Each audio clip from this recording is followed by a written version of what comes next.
गुरुजी, हमारे परिवार को इस संकट से बचाने के लिए हम कठिन से कठिन परीक्षा से गुजरने के लिए तैयार हैं।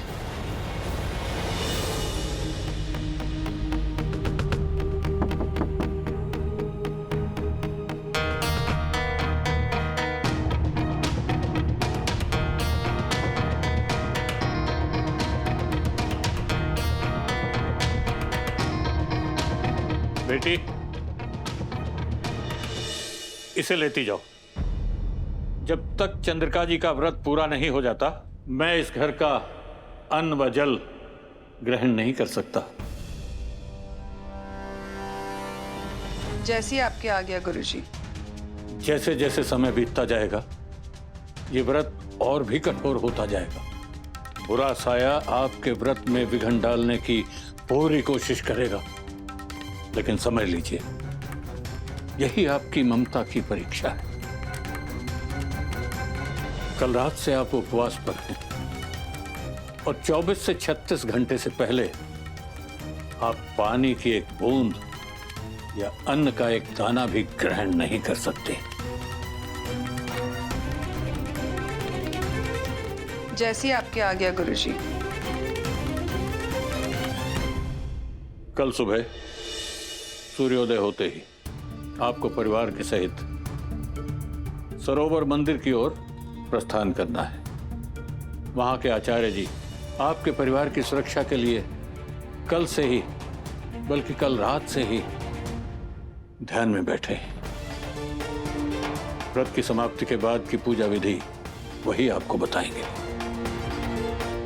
और हां, मैं फिर से एक बात कहता हूं, ये व्रत अत्यंत कठिन है।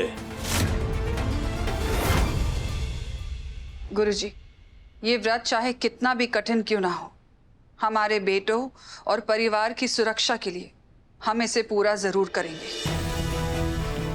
हमारे होते हुए हमारे परिवार पर कोई भी संकट हावी नहीं हो सकता।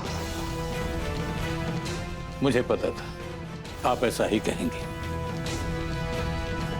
अब मुझे चलना चाहिए। कल्याणवस्तु। बहुत बहुत धन्यवाद गुरुजी।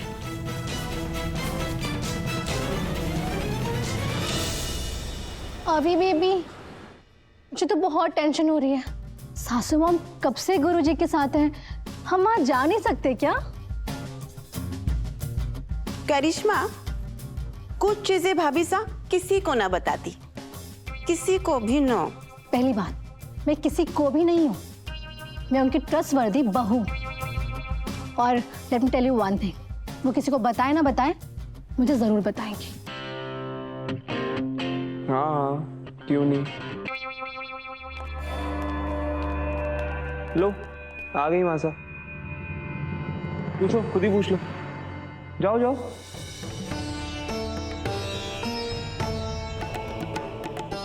अच्छा, अब हम चलते हैं। जी गुरुजी, प्रणाम। भगवान आपके परिवार को सुख समृद्धि प्रदान करे। संभाल के जाइएगा। धोख अंकल। खुश रहो बेटा। धोख सासू माम। खुश रहो। सासू माम सब ठीक तो है ना? टेंशन के मारे मेरी जान ही जा रही थी। हाँ बेटा, सब ठीक है। गुरुजी बस ये कहने आए थे कि घर की खुशहाली के लिए हमें पूजा विधि करनी होगी।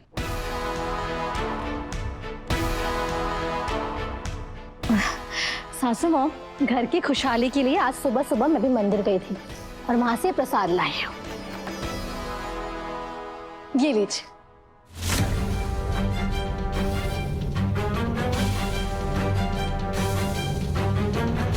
36 घंटे से पहले आप पानी की एक बूंद या अन्न का एक दाना भी ग्रहण नहीं कर सकते। क्या हुआ सासू माम, प्रसादी तो है। नहीं, आज हमारा व्रत है। कैसा व्रत मासा?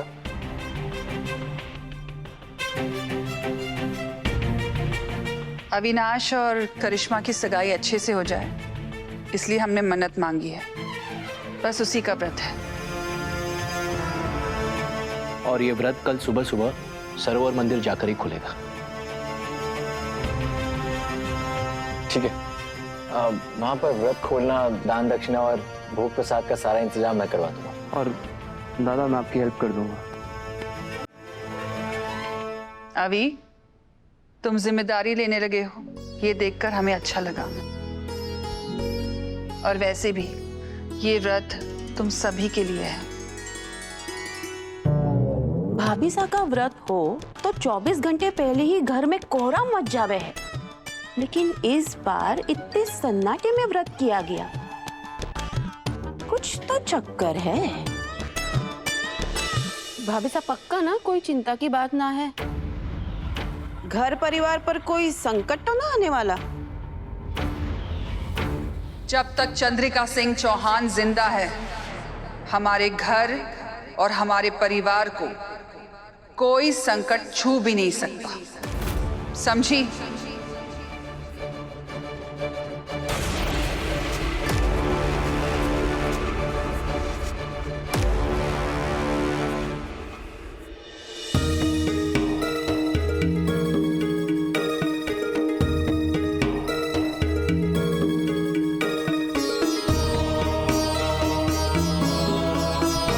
हे माता माई, गुरुजी बड़े हुक्म और देवी हुक्म के कमरे में कुछ जरूरी बात कर रहे थे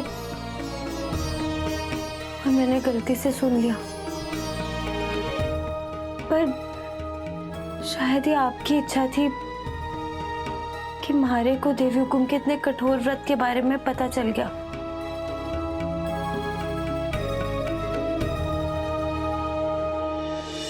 मैया, इस कठिन वक्त में आप उनका साथ देना माँ।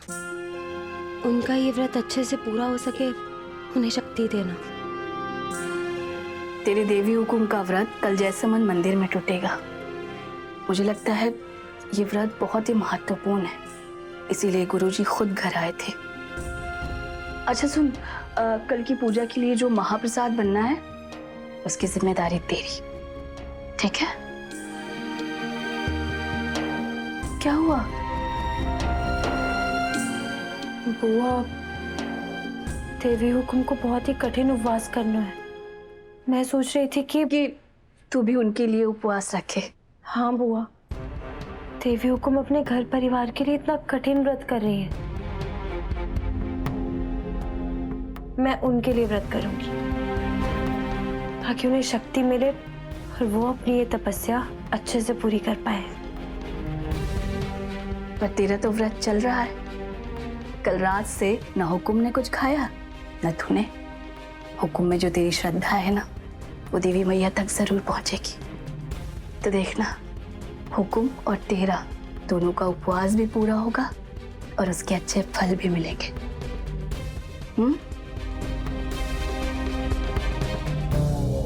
नौकरानी ने मालकिन के लिए उपवास रखा है। अब इस देवी हुकुम की पुजारन का व्रत तो मैं पूरा करवाऊंगी।